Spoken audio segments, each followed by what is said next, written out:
नाथ नारायण वासुदेवा श्री कृष्ण गोविंद हरे मुरारी।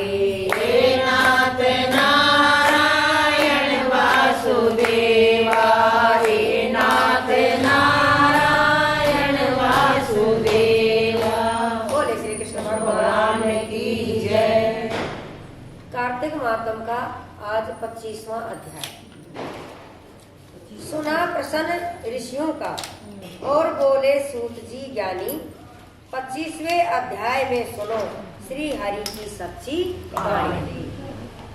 तीर्थ व्रत और दान आदि के करने से समस्त पाप नष्ट हो जाते हैं, मगर प्रेत योनि में रहने वाले को इसका अधिकार नहीं है। तुम्हारे दुख को देखकर मैं अत्यंत दुखी हूँ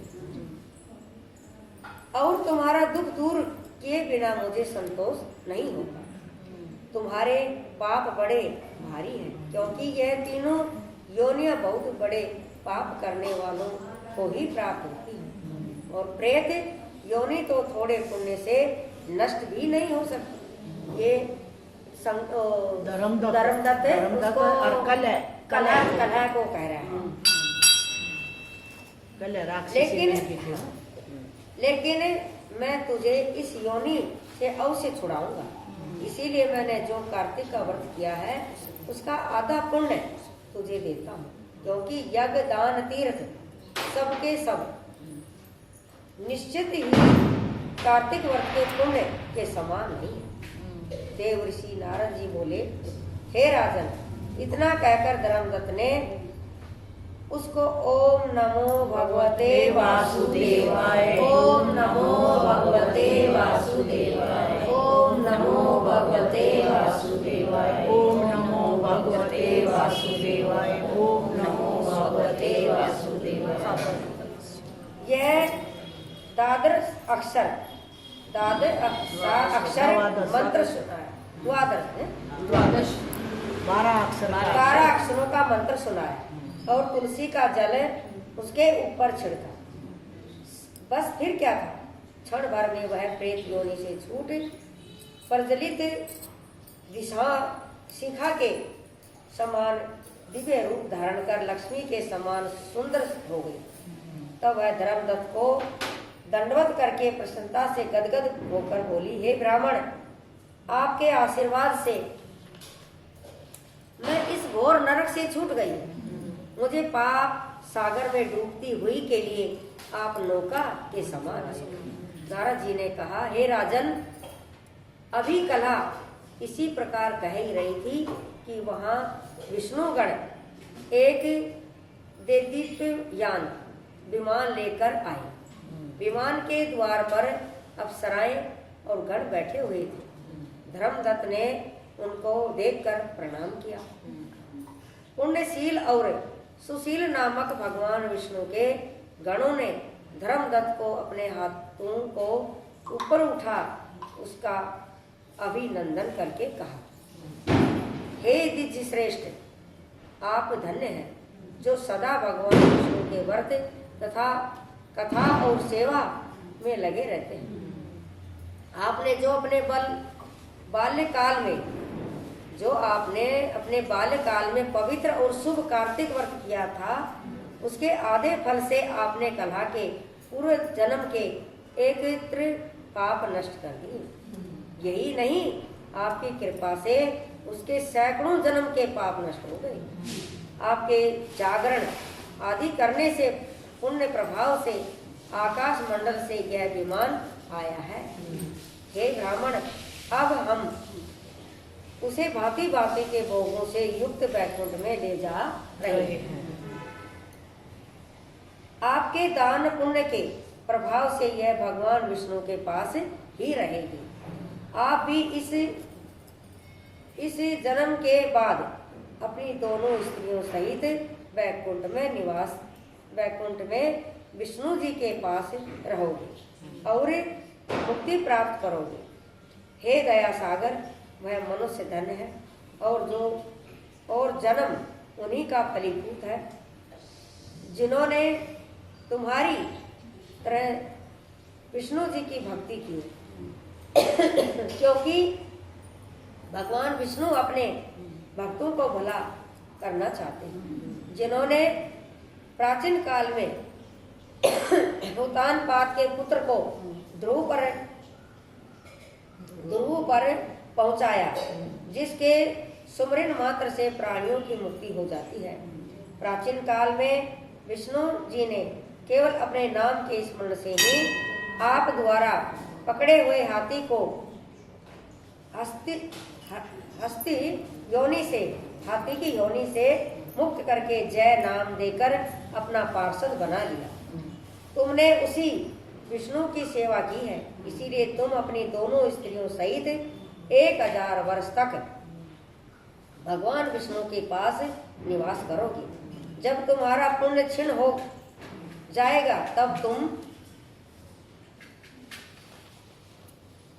सूर्य वंश में अपनी दोनों रानियों के साथ राजा दशरथ के नाम से प्रसिद्ध होगे और तथा यह कला तुम्हारे आधे पुण्य की भागीदार होने के नाते तुम्हारी तीसरी भार्या केकई हो। यह भगवान विष्णु पुत्र के रूप में तुम्हारे पास रहेंगे। विष्णु भगवान तुम्हारे पुत्र के रूप में रहेंगे और देवताओं का कार्य करके विष्णु जी को प्रसन्न करने वाले तुम्हारे कार्तिक व्रत से अधिक महत्वपूर्ण यहाँ दान तीर्थ आदि और कोई भी नहीं है।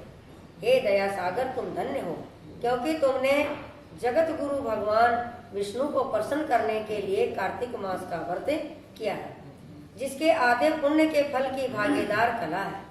इस तरह हम इसे अपने साथ विष्णु लोक में ले जा रहे हैं। बोले श्री कृष्ण भगवान की जय। भजो नारायण नारायण नारायण, श्रीमन नारायण नारायण नारायण, श्रीमन नारायण नारायण नारायण, श्रीमन नारायण नारायण नारायण, जय जय नारायण नारायण नारायण। बोले विष्णु भगवान की जय।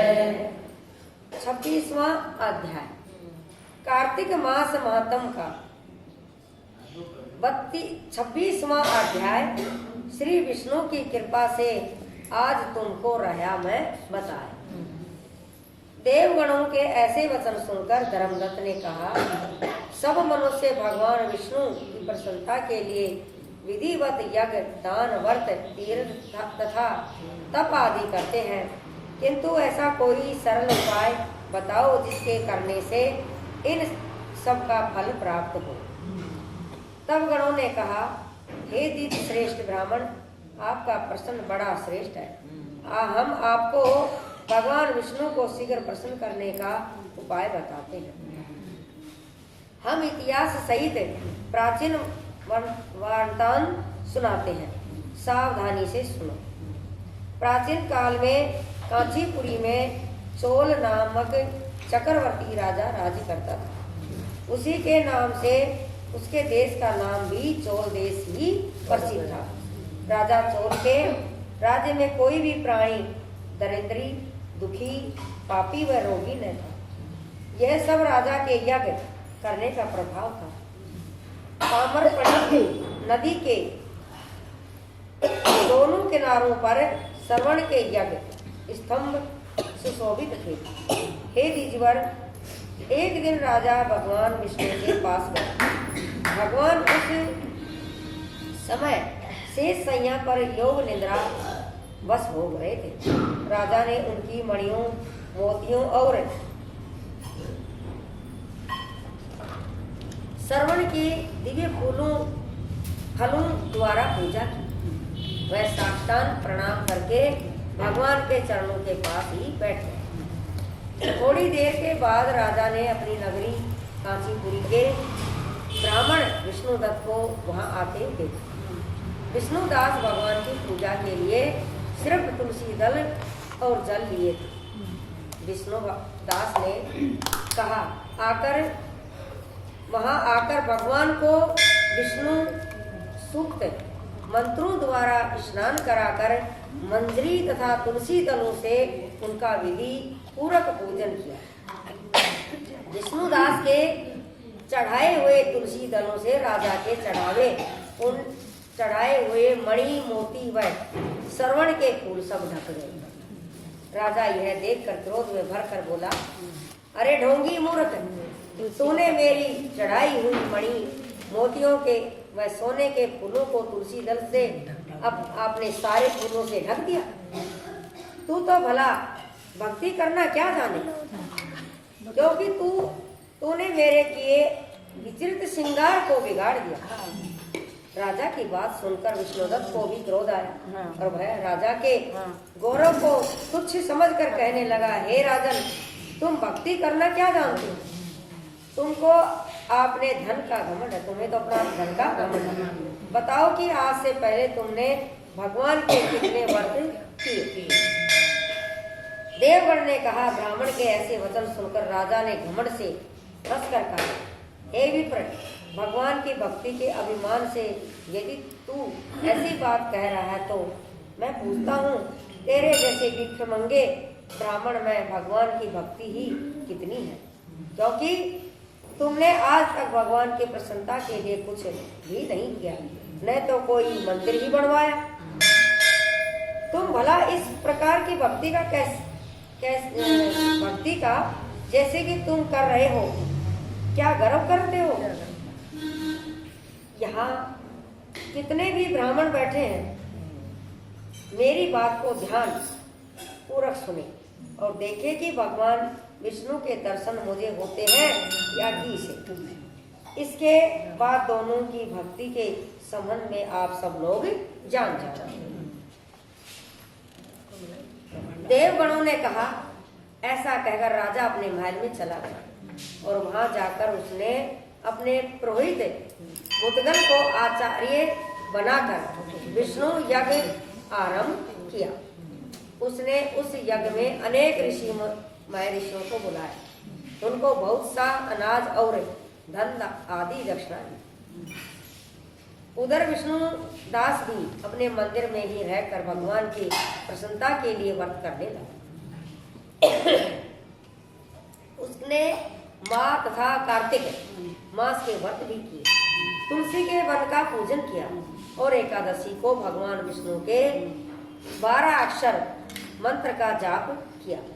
वह भगवान को प्रसन्न करने के लिए गीत गाता रहा, वह नृत्य करता रहा, नित्य प्रति व्रत करता था, भूमि पर सोता, हर समय भगवान को प्रसन्न करने के लिए एकादशी के व्रत भी किए और उन व्रतों के नियमों का पालन भी किया और उद्यापन भी किया।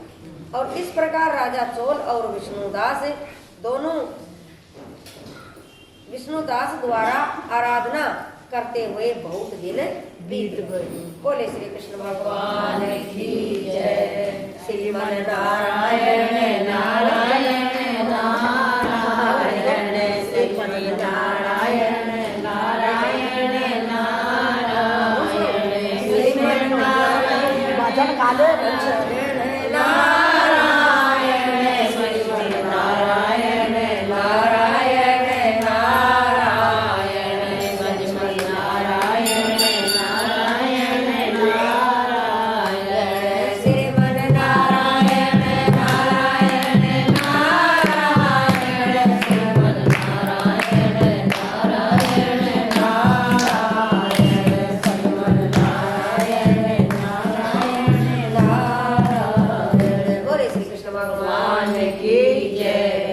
कैसो श्याणो रे कन्हैया